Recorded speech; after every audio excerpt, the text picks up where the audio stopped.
Bonsoir à tous et bienvenue dans cette édition d'information de 20h sur la TFM. Fatima, bonsoir. Bonsoir Papis, bonsoir également à vous, chers téléspectateurs, et c'est parti pour le sommaire de cette édition. Les présidents sénégalais Diouf, Wade et Sall, objet d'attaques virulentes par Yaya Jammeh. Le président gambien règle ses comptes avec les 10 présidents dans un triomphe qui obéit à la récurrence des échecs de toutes les tentatives de déstabilisation de son régime. Ici à Dakar, l'APR du président Macky Sall parle d'un despote alors que le PDS, par la voix de Farba Senghor, donne raison à Jammeh sur l'influence occidentale sur le Sénégal. Restons au PDS avec la sommation interpellative servie à Omar Sarr. Le coordonnateur du Parti libéral est interpellé sur l'exclusion de Fada du Parti démocratique sénégalais. La mairie de Dakar, dans une offensive de réorganisation du commerce à Dakar, 18 milliards mobilisés. Khalifa Sall compte au préalable fermer le marché Sandaga, les sites provisoires de Petersen, entre autres décisions en perspective. Cheikh Amar, patron de TSE en course pour la reprise de Suneor, l'homme d'affaires se dit prêt au motif que le secteur privé doit être un vrai levier du développement au Sénégal. Vous l'entendrez dans ce journal. Et puis en sport, Madagascar-Sénégal, de partout, un match extrêmement difficile. Les Lions s'en tirent avec un nul. C'est dans le cadre des éliminatoires de la Coupe du Monde de 2018.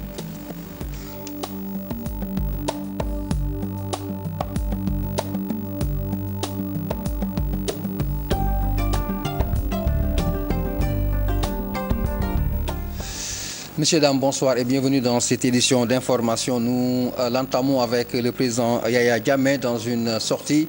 Il s'est attaqué facilement aux 3 chefs d'État du Sénégal, en l'occurrence Abdou Diouf, Abdoulaye Wade et Macky Sall. Abdourahmane Ndiaye d'APR parle de despote pour Farba Senghor du Parti démocratique sénégalais. Le président gambien a raison sur l'influence de l'Occident sur le Sénégal. Chérif Diafarapa. Yaya Jammeh, pas du tout tendre avec le président Macky Sall et ses prédécesseurs. Le secrétaire administratif national de l'APR parle d'attaque d'un despote en quête de légitimité. Imbriqué dans la population sénégalaise à travers les siècles, à travers l'histoire, la géographie, l'ethnographie. Il se comporte juste comme un grand chef de village ou un délégué de quartier, avec un vocabulaire franchement qui frise les mbapat. Parce que prendre tout sous l'angle du rapport de force, ça devait être ridicule. Maintenant, quand on prend le pouvoir par un coup d'État, qu'on veuille coûte que coûte se légitimer en tuant des journalistes, en tuant des opposants, sous tous les angles, s'il veut continuer à... Ça se comprend aussi. C'est à peu près le type de comportement des despotes. Hein? Des attaques donc injustifiées à l'encontre d'un président Macky Sall panafricaniste respecté sur l'international, selon Abdourahmane Ndiaye. Sous l'angle de la diplomatie internationale, il faut un vocabulaire assez avenant. Il y a toujours des créneaux pour régler des contradictions internes. Quand il dit qu'Abdou Diouf, Abdoulaye Wade, Macky Sall sont de mauvais présidents, mais donc le peuple sénégalais est un mauvais peuple. L'Afrique plébiscite Macky Sall, le sommet de la Valette, avant-hier. Les titres de la presse d'aujourd'hui sont assez évocateurs. Macky a enfilé une robe d'avocat, pas pour le Sénégal, pour l'Afrique, donc pour la Gambie. Farba Senghor du PDS minimise ses critiques de Jammeh contre Abdoulaye Wade, même s'il est d'accord avec lui sur l'influence des Occidentaux au Sénégal. Et le dire, donc, entre dans le cadre de ses mémoires. Donc, je pense qu'il a la latitude de raconter ses propres mémoires. Mais Abdoulaye Wade a un tempérament très fort, tout le monde sait que face aux présidents africains et face même aux grands de ce monde, il a démontré que l'Africain avait beaucoup de dignité et qu'il pouvait prendre des décisions comme les autres et s'opposer à tout acte qui n'est pas normal et qui va à l'encontre des intérêts de l'Afrique et du Sénégal. Mais là où c'est grave, c'est quand Yaya Jammeh s'attaque au président en exercice du Sénégal. Yaya Jammeh a fait cette sortie à Farafenni dans la frontière sénégalaise selon le journal L'Enquête et dire que le président gambien n'en est pas à son premier coup d'essai. Cette sortie du président gambien inspire des analystes dont Barkaba qui estiment que cette sortie est liée aux difficultés économiques de la Gambie et que le président est coutumier des faits. Il a l'habitude de faire du Sénégal un bouc émissaire comparativement à un contexte économique de son pays. Barkaba, directeur de TFM Info, que je vous propose d'écouter. Actuellement, Yaya Jammeh et son régime vivent une situation économique très difficile. Le dalasi, qui est la monnaie gambienne, est carrément en chute libre avec une inflation record qui perturbe beaucoup le régime.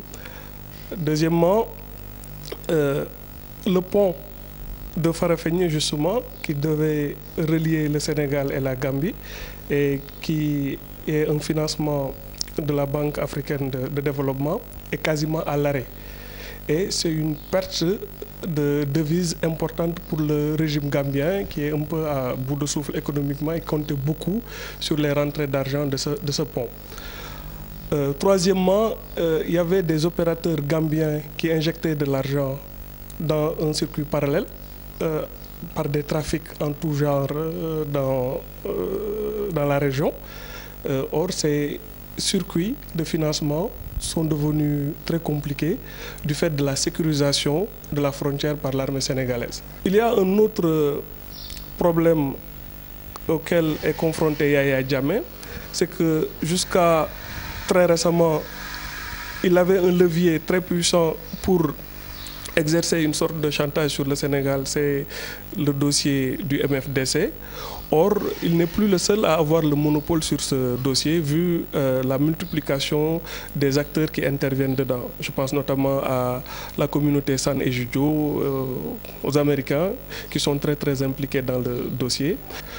Alors, Yaya Jammeh, à chaque fois qu'il est confronté à des difficultés économiques aiguës chez lui, tactiquement déplace le problème avec la mentalité du petit poussé et le complexe qui va avec pour désigner un bouc émissaire. Et le bouc émissaire facile, idéal pour lui, c'est toujours le Sénégal. Omar Sarr, coordonnateur général du Parti démocratique sénégalais, a reçu une sommation interpellative à ce jour des mains de Richard Diatta, huissier de justice. Elle est relative à l'exclusion annoncée de Modou Diagne Fada du PDS. Omar Sarr a refusé de répondre à toutes les questions de l'huissier Papis. Vous l'avez dit et nous parlons d'autre chose maintenant. Fermeture du marché Sandaga, fermeture des sites provisoires, reconstruction de Petersen et organisation du commerce en centre-ville pour une enveloppe de 18 milliards de nos francs. La mairie de Dakar dans une grande offensive. Des projets de Khalifa Sall diversement appréciés par les marchands ambulants. Si pour certains ce n'est pas une priorité, d'autres saluent l'initiative. Leurs propos sont recueillis par Maïmouna Ndiaye. Je suis un marchand ambulant, mais les projets de Khalifa Sall ne me rassurent guère. Les forces de l'ordre nous pourchassent en centre-ville comme des malpropres. Nous sommes souvent convoqués à la police. C'est très dur.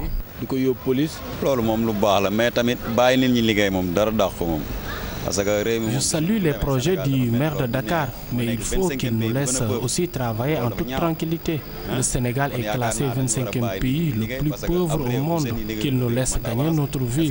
Nous ne sommes pas des vendeurs de drogue.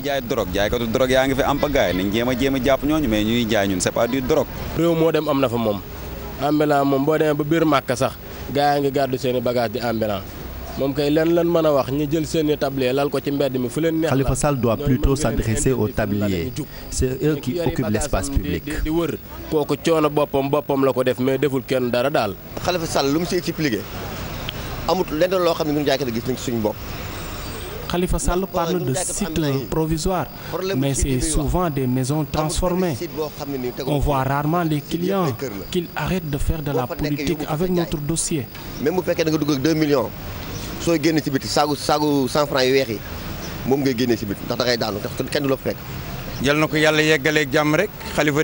Je prie pour le maire de Dakar qu'il puisse terminer tous ces projets en paix. Je lui demande aussi que les forces de l'ordre arrêtent de nous embarquer à la police.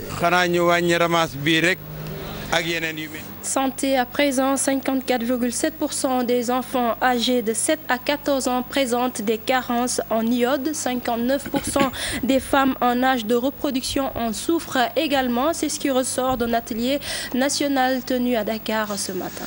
Awa Marie Coll Seck, ministre de la Santé, et ses partenaires ont comme objectif l'enrichissement davantage de certains aliments en micronutriments, ramener également le taux de consommation en sel iodé à 90% des ménages. Ils l'ont exposé ce matin, un atelier national compte rendu Memouna Ndiaye, Tierno Laurent Mendy.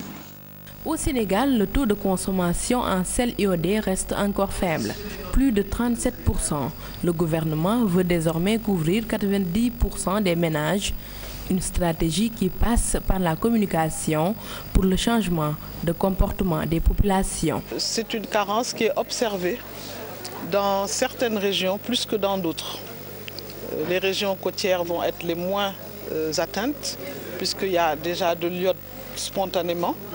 Mais vous avez aussi des régions qui sont un peu plus éloignées, comme les régions de Tambacounda, de Kédougou, où il y a plus de risques et où vous verrez d'ailleurs qu'il y a plus de goitres endémiques.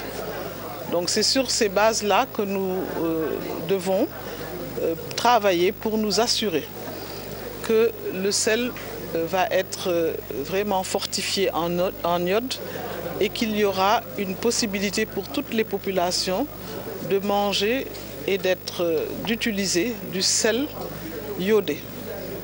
Donc il faudrait qu'on puisse avoir une possibilité soit d'exonération de taxes ou autre, comme on le ferait pour la vitamine A, pour d'autres produits. Donc c'est des discussions qui vont avoir cours et des propositions seront faites. L'harmonisation des politiques des pays de l'UEMOA est aussi une urgence. Les autorités du Sénégal ont fortement intérêt, dans la mesure où ils ont un intérêt sur la taxation de l'iodate de potassium, à soumettre un dossier au comité de gestion du TEC de la CEDEAO. Et avec l'appui de la commission de l'UEMOA, nous espérons que cela devrait pouvoir aboutir. Nous essayons d'homologuer des normes communes pour l'ensemble des États membres de l'UEMOA. Après cet atelier de partage, toutes les activités de l'iodation universelle du sel seront portées au niveau de la CEDEAO. Kadior Djanker, association au chevet des enfants issus de familles très démunies. L'association et ses partenaires veulent prendre en charge ces enfants dans le domaine de l'éducation. Plus d'enfants dans la rue, c'est l'objectif visé. Suivant cette correspondance de Cherante Diop, c'est la tire. Kadior Djanken au chevet de la petite enfance. Ces enfants âgés de moins de 5 ans sont pour la plupart des orphelins de père ou de mère. Certains sont issus de familles déshéritées. Des bonnes volontés se sont regroupées pour venir en aide à ces enfants. C'est un ouf de soulagement que peuvent pousser les parents de ces bouts de bois de Dieu. L'érection de ce centre intégré pour la petite enfance dans ce quartier populaire de Fayou participe sans nul doute à une prise en charge des enfants. Nous voulons que tous les enfants de moins de 5 ans soient en bonne santé, mais soient aussi en sécurité. Je crois que c'est ce qui a motivé la création de cet espace qui nous accueille aujourd'hui. Nous avons voulu en faire un espace à la dimension de ce que nous ressentons pour l'enfance de notre pays.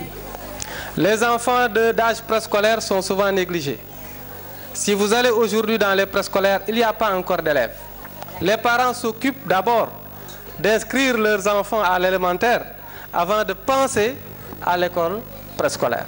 Et je crois que ça, c'est mal connaître ce que c'est que l'enseignement préscolaire. Face à toutes ces préoccupations, les populations de Fayou et l'association Kadior Djanken se disent préoccupées par la situation des enfants issus de familles démunies. Un appel est ainsi lancé aux autorités académiques de la région pour un soutien indéfectible. Nous sommes très satisfaits du choix que les autorités de l'éducation ont fait pour nous. Au début, comme tout début, beaucoup de gens n'y croyaient pas. Mais aujourd'hui, Mme Cissé et son équipe ont fini de convaincre tout le monde dans le bon sens. Les associations de développement, les acteurs et les partenaires dans une démarche inclusive et participative comptent agir ensemble pour la protection de l'enfance. Cheikh Amar, prête à reprendre la Suneor, la société doit être confiée à des Sénégalais si l'État veut se doter d'un secteur privé fort, estime le PDG de TSE. En ce qui concerne l'autosuffisance en riz en 2017, l'homme d'affaires soutient qu'il est possible de l'atteindre dès 2016.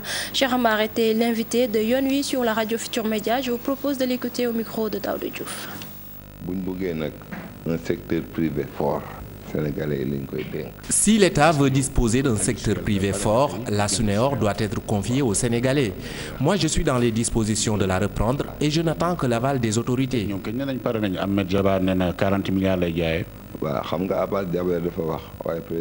Il est vrai qu'Abbas Jaber a fixé son prix, mais le dernier mot revient au chef de l'État. Et l'autosuffisance en riz en 2017, vous y croyez? 2017,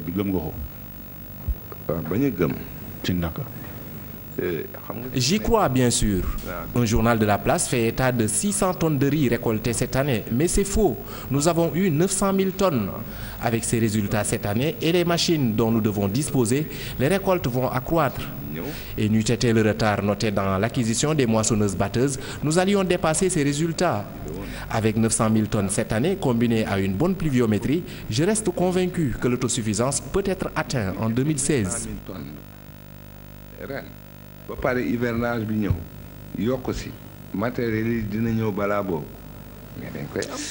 Et nous en arrivons à l'actualité internationale qui nous conduit d'abord en Birmanie, en Irak, en France et au Burundi. Récit Daniel Diouf. L'Union européenne a décidé d'évacuer les familles et personnels non essentiels de sa délégation au Burundi, pays secoué par des violences. Une décision prise sur la base d'une nouvelle évaluation des risques, ont indiqué à l'agence France Presse 2 responsables européens. L'évacuation des familles et d'une partie du personnel non essentiel est temporaire et la délégation continuera de fonctionner normalement, a précisé une source européenne. La Belgique, ancienne puissance coloniale, a de son côté conseillé à ses ressortissants de quitter le pays. L'ancien bras droit de Nicolas Sarkozy, Claude Guéant, a été condamné ce vendredi à 2 ans de prison avec sursis dans l'affaire des primes perçues lorsqu'il était un conseiller de Nicolas Sarkozy de 2002 à 2004 au ministère de l'Intérieur.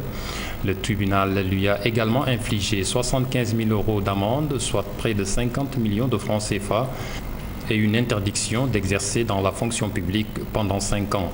Il était accusé d'avoir ordonné à Michel Gaudin, ancien directeur général de la police nationale, de lui remettre 210 000 € provenant des frais d'enquête et de surveillance du ministère de l'Intérieur à des seules fins d'enrichissement personnel. Les forces kurdes irakiennes, appuyées par les frappes aériennes de la coalition internationale, sont entrées vendredi à Sinjar au 2e jour d'une offensive qui vise à reprendre cette ville du nord de l'Irak au groupe djihadiste de l'État islamique.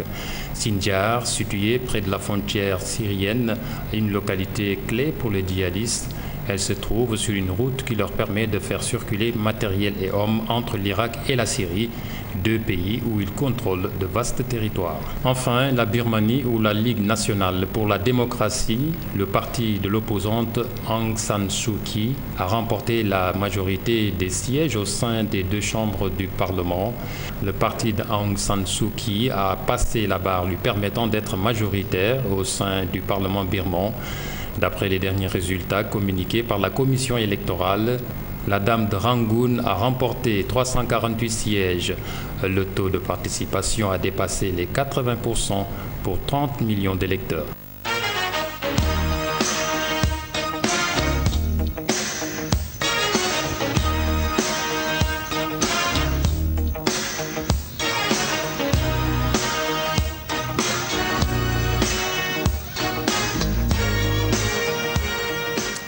Alors, nous ouvrons la page sportive de cette édition, dominée par le football, notamment avec la sortie des Lions du Sénégal face à Madagascar. Donc, comptant pour les éliminatoires de la Coupe du Monde de 2018. Score de la rencontre, 2 buts partout, un match extrêmement difficile pour les Lions, qui s'en ont bien tiré finalement avec le partage des points. Compte rendu de cette rencontre avec notre envoyé spécial, Abdoulaye Der. Un match piège jusqu'au bout pour le Sénégal. Cueilli à froid par Faneva à la 28e minute de jeu, l'attaquant de Créteil profite d'une mésentente de la défense composée de Kara, Koulibaly, Gassama et Sis. À la 58e minute, au tour de Njiva de tromper la vigilance du portier sénégalais Abdoulaye Diallo. Après 70 minutes de jeu, le Sénégal a enfin sorti la tête de l'eau. D'abord, Mambiram Diouf, à la 69e minute, réduit la marque sur un excellent travail de Moussa Konaté Baba. Et puis Sadio Mané, brouillon dans son jeu jusque-là, égalise à la 81e minute. Désherment côté sénégalais a rectifié et très vite. Effectivement, au bout de la première mi-temps, on perdait 1-0. Sur le premier quart d'heure, on perdait 2-0. Je pense que ce qui est important aujourd'hui, le match, cette rencontre-là, cette qualification se joue sur 2 manches. Mais déjà, le capitaine d'équipe donne rendez-vous dans 4 jours pour la manche retour. L'équipe a eu des caractères. Maintenant, on vient de faire 2-2 ici. On va essayer de terminer le travail à la maison. Rester unis et se relever très vite est le mot d'ordre dans la tanière pour mardi prochain face au même Barea de Madagascar. Voilà, nous restons sur ce match, nous le disions précédemment. Nous avons en ligne notre doyen Abdoulaye Diaw. Doyen, bonsoir. Bonsoir, Papi. Alors, je vous ai entendu dire tout à l'heure qu'il n'y avait pas de match facile dans le contexte actuel du football, on vous le concède. Mieux encore, que le Sénégal est allé faire l'essentiel, que l'objectif a été atteint. Oui, alors, maintenant, quels sont les enseignements à tirer par rapport à la suite de cette compétition? Bon, les enseignements à tirer sont qu'ils sont aujourd'hui face à une logique de qualification, parce que c'était 2 matchs réunis pour en 5 jours. Il faut se qualifier. Le match aller, c'est chez l'adversaire. Évidemment, dans la perspective du match retour, les Sénégalais ne peuvent qu'être prudents, puisque dans ce match-là, ils n'ont rien à gagner, mais tout à perdre. S'ils passent, c'est logique. S'ils ne passent pas, c'est une catastrophe. Ils ont été menés 2-0. Ils sont revenus à 2 partout, en y allant. Pratiquement, ils n'étaient pas qualifiés. Maintenant, ils sortent de Madagascar, qualifiés pour être revenus au score, après avoir été menés 2-0 en 60 minutes. Maintenant, dans le match retour, puisque nous sommes dans des qualifications, il faudra être sérieux, professionnel, jouer pour la qualification dans les 5 groupes qui mènent directement à la prochaine Coupe du Monde, parce que là, vraiment, ils sont revenus de très loin. Je n'ai pas souvenance d'une équipe du Sénégal dans une compétition officielle, menée 2-0 qui revient à 2 partout. C'est déjà bon dans la perspective du match retour et d'une qualification qui les attend à Dakar. Alors, doyen, nous restons par exemple sur... Vous avez certainement eu des sueurs froides, des frayeurs, oui, à l'énoncé justement des protagonistes, Madagascar et Sénégal. Oui. Ça fait discrimination d'entrée. Certains sont sceptiques au regard justement de l'évolution du score. 2-0 d'abord, ensuite l'égalisation. Est-ce que le statut ou les compétences d'Aliou Cissé justement doivent être remises en cause aujourd'hui? Non, pas du tout. Parce que ce genre de match est davantage souhaité par le moins gradé. Le moins gradé, c'était Madagascar. D'ailleurs, vous les avez lus et entendus. Ils ont dit avant match qu'ils seront dans l'état d'esprit qui nous avait animés, nous, quand nous battions la France. En nommant le désir de se surpasser. Ils ont bataillé ferme sur tous les ballons. Une équipe, sur ses terres, pour jouer comme ça pendant une partie du match, mais pas tout le match. J'ai envie de dire que ce n'étaient pas des footballeurs malgaches sous le maillot de l'équipe nationale, mais des hommes décidés à réaliser un résultat face à plus côté que les footballeurs sénégalais. Pendant 60 minutes, ils ont tenu la dragée haute, ils ont mené 2-0. C'est à partir justement de la 60e minute qu'ils sont revenus à un match normal après avoir tout donné. C'est à ce moment que l'équipe du Sénégal est revenue à 2 partout. Regardez ce genre de match. S'il faut chercher un adversaire pour match amical, ce dont je suis sûr, le Sénégal ne choisit pas Madagascar. Madagascar aurait choisi de jouer le Sénégal en match amical, mais pas le Sénégal, parce que dans le monde, c'est comme ça que cela se passe. Vous choisissez de jouer contre plus gradé que vous pour grandir sous sa coupe, sous son ombre. On n'aurait pas choisi, nous, de jouer Madagascar. Tous les pièges qui nous attendaient, heureusement que l'équipe s'en est bien tirée, en attendant de recevoir les Malgaches dans 4 jours à Dakar. Alors, une dernière question, doyen, une toute dernière question, on va vous libérer. Oui. Au regard du déroulement du match aujourd'hui, quelle doit être la posture psychologique du Sénégal pour la suite de la compétition? Je ne m'arrête pas à Madagascar simplement, mais à la suite de la compétition, avec Madagascar jouer à domicile, être mené par 2-0, ensuite devoir continuer la compétition. C'est vrai que rien n'est encore perdu. Oui, c'est vrai que les équipes changent. Chez les professionnels, il peut se passer beaucoup de choses en 2 mois. Après ce tour, on va attendre le tirage au sort. Nous avons du monde d'or. Nous allons peut-être les récupérer. Ce n'est pas plus. Il y a de cela 1 an, ou peut-être un peu plus. Si on vous avait dit qu'en Coupe du Monde, le Sénégal allait jouer sans Moussa Sow, sans Papous Demba Cissé, sans Dembaba, vous auriez posé la question de savoir qui va jouer. Les équipes professionnelles changent très rapidement. Bon, à l'approche des campagnes, il peut bien se passer des choses, mais je crois que si nous passons ce tour, si nous nous retrouvons dans les poules de qualification, parce que nombreux sont les Africains qui disent que cette équipe est taillée pour aller à la Coupe du Monde, cette équipe du Sénégal. On sent qu'elle est en train de progresser. Elle n'est pas encore au niveau international, mais d'ici là, elle va progresser. Heureusement qu'elle n'est pas prête, parce que ça aurait été grave que d'être tout de suite prêt, parce que vous savez, la forme, dès qu'elle s'installe, elle vous quitte. Elle sera peut-être en forme au bon moment, l'équipe sera complète au bon moment. Au bon moment.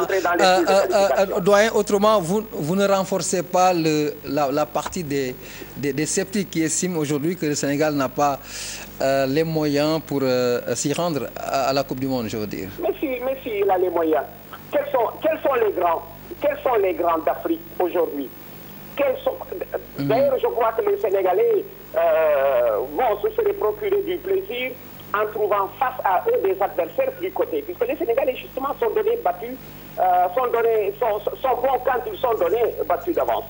Tout à l'heure, je faisais allusion à la mondialisation du football qui est devenu maintenant effective. Il n'y a plus de petites équipes, il n'y a plus d'adversaires faciles. Tenez, cet après-midi, la Mauritanie menait devant la Tunisie 1-0 en Coupe du Monde. Je ne sais pas comment ça s'est terminé à l'arrivée, mais c'est vous dire que c'est devenu une ronde où chaque étape va compter. On ne sait pas de quoi demain sera fait, mais ce qui est sûr, c'est que cette équipe du Sénégal, avec l'effectif du moment, peut aspirer à une qualification. Vous l'avez dit, doyen, on vous a compris. Ça a été un plaisir. Merci d'avoir été avec nous dans cette édition en direct pour tirer les enseignements de ce match Madagascar-Sénégal. Nous y restons, Fatima, puisque la communauté ici à Dakar également s'est prononcée sur ce match. Nous y restons avec la réaction du président des ressortissants malgaches. Pour lui, ce match nul à domicile est synonyme de déception puisqu'il s'attendait à une victoire des Malgaches. Et je vous propose de l'écouter au micro de Cheikh Tidiane Dione.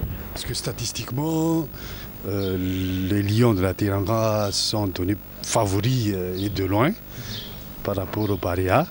Mais les Parias, ces derniers temps, ont surpris agréablement le public malgache et toute la population même, et en plus forte raison les supporters, les footeux. Parce que le dernier match, et en particulier le match contre la Centrafrique, a donné beaucoup d'espoir. Je dirais la déception est là parce que c'est toujours mieux d'avoir gagné, et avoir une belle option pour la suite. Mais en tout cas, les Parias ont montré un jeu qui plaisait bien et un niveau qui a beaucoup progressé par rapport aux anciennes générations, je dirais. On espère toujours gagner ici. On verra tout. Je pense bien qu'ils feront de tout leur mieux pour cette option. Et nous parlons toujours de sport, mais en infrastructure dans une zone du Sénégal. C'est dans la région de Sédhiou où il n'y a pas d'infrastructure. Les jeunes en demandent encore pour pouvoir jouer et pratiquer le sport. Voici le reportage consacré à ce sujet par Bakary Konté et Sall Samb. Goudomp Basket Club traverse un véritable calvaire. Il ne possède pas de terrain de basket. Les entraînements se tiennent au lycée de la localité.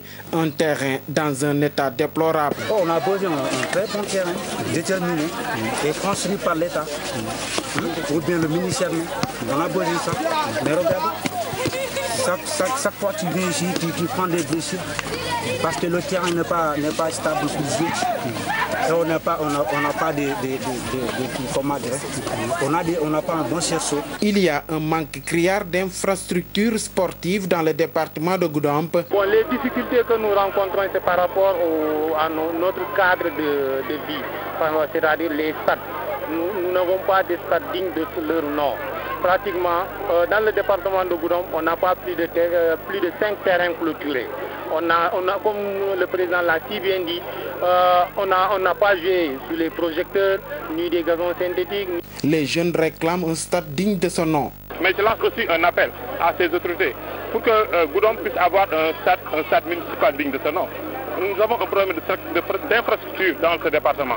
Vous avez, nous jouons dans un stade, ce n'est pas un terrain de football, il est quand même un champ de patates.